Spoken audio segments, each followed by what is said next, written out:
Queridos, quero meditar aqui num texto bíblico para o nosso crescimento, que está em 1 Coríntios, capítulo 15, a partir do versículo 50. Para ser mais preciso, do 50 ao 58. Prestem bem atenção. E agora digo isto, irmãos, que carne e sangue não podem herdar o reino de Deus, nem a corrupção herda a incorrupção. Eis aqui vos digo um mistério. Na verdade, nem todos dormiremos, mas todos seremos transformados. Num momento, num abrir e fechar de olhos, ante a última trombeta, porque a trombeta soará e os mortos ressuscitarão incorruptíveis, e nós seremos transformados. Porque convém que isto que é corruptível se revista da incorruptibilidade, e que isto que é mortal se revista da imortalidade.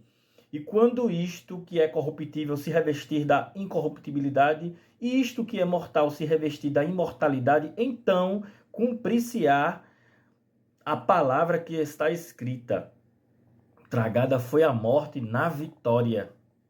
Onde está, ó morte, o teu aguilhão?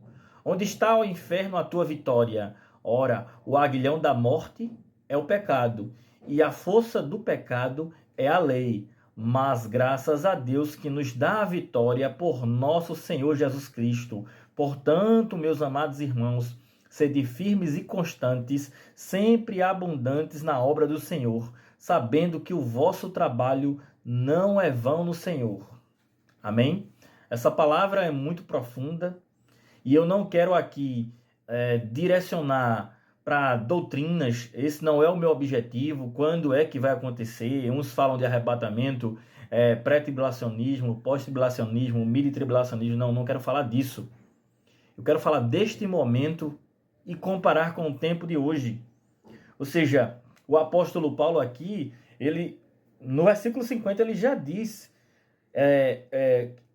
a carne e sangue não podem herdar o reino de Deus. Ele está falando acerca das coisas do reino de Deus. E é por isso que ele vai dizer que o que é corruptível se revestirá da incorruptibilidade, o que é mortal se revestirá da imortalidade. Está falando acerca das coisas eternas, das promessas de Deus. Mas não é somente das promessas de Deus, porque o que vemos hoje são muitas pessoas, é só você observar, e até nas nossas ações, nós estamos buscando a herança celeste das coisas que vamos desfrutar lá, ou da presença do eterno Deus conosco. Porque de nada adianta toda essa vanglória, toda essa satisfação, se não tiver a presença do eterno Deus, Jesus. E o versículo 51, ele diz, fala de um mistério. Nem todos dormiremos, mas todos seremos transformados, não é? Então, como será? Eu não sei. Existem muitas figuras de linguagem, né? Existem muitas explicações.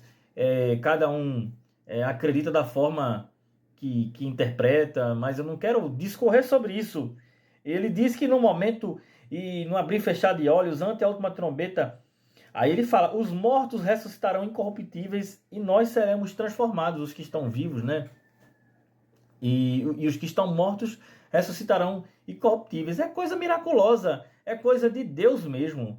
Então, meus queridos, nós vemos hoje pessoas tão preocupadas com um rei, com um líder, assim como queriam um rei como Saul, assim como queriam um rei como Davi, como Salomão. Então, assim, eu acho que nós temos que nos preocupar menos com lideranças, homens de Deus. Será que são homens de fato de Deus? Eu quero um líder tal, eu quero assim, porque Deus fez assim.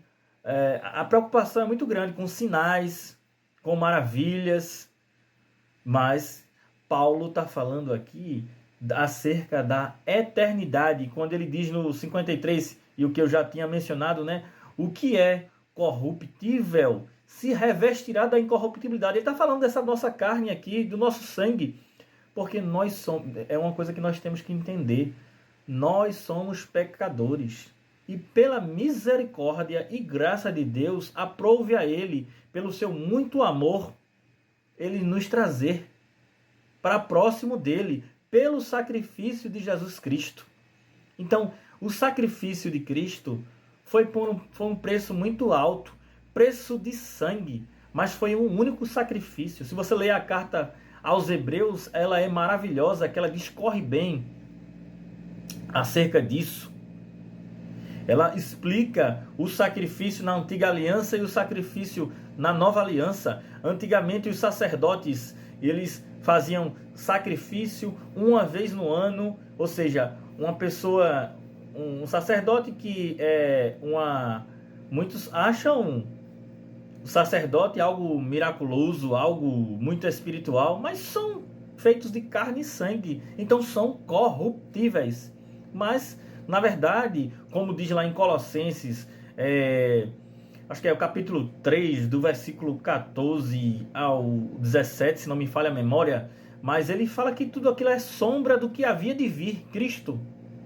Porque o sacerdote ele se sacrificava uma vez no ano, ele entrava somente no Santo dos Santos, onde ficava, ou lugar santíssimo, né? Onde ficava a Arca da Aliança, e ele não podia adentrar assim, só entrava uma vez no ano, não sem sangue. Ele tinha que oferecer sangue pelos pecados dele, sangue pelos pecados do povo de Israel e uma oferta de holocausto a Deus. Senão ele era fulminado, mostrando, na verdade, essa corruptibilidade humana. Mas Cristo não. Cristo veio com um sacrifício eterno, o único sacrifício com preço de sangue.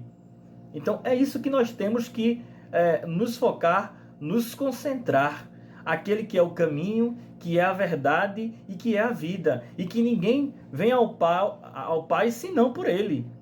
E ele explica aqui que o que é imortal se revestirá da incorruptibilidade. E vai se cumprir o que foi dito. Tragada foi a morte na vitória. Ou seja, a vitória, o que é que ele explica? O que é a morte? A morte o aguilhão da morte é o pecado. E a força do pecado é a lei. Ou seja, você só sabe o que é pecado mediante a lei, o que a lei descreve.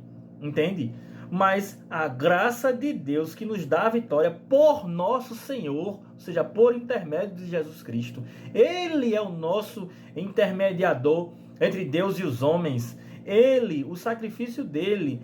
Então, eu quero que você reflita no que é que você está focando, no que é que você está esperando. Não te preocupas com o mundo, como vai ficar. A situação vai ficar muito difícil. A própria Bíblia diz em diversos textos, mas nós temos que nos focar nessa promessa eterna de Cristo, porque Ele, pela graça, pelo seu muito amor, quis nos receber. Amém? Então que essa palavra ela possa te abençoar, que você se fortaleça, que Cristo seja uma bênção na sua vida. Reflita, compartilhe com outras pessoas, inscreva-se no canal, siga o perfil, para que mais e mais pessoas sejam abençoadas e medite nesta palavra. Permita que esta palavra adentre ao seu espírito. Amém? Que Deus te abençoe neste dia.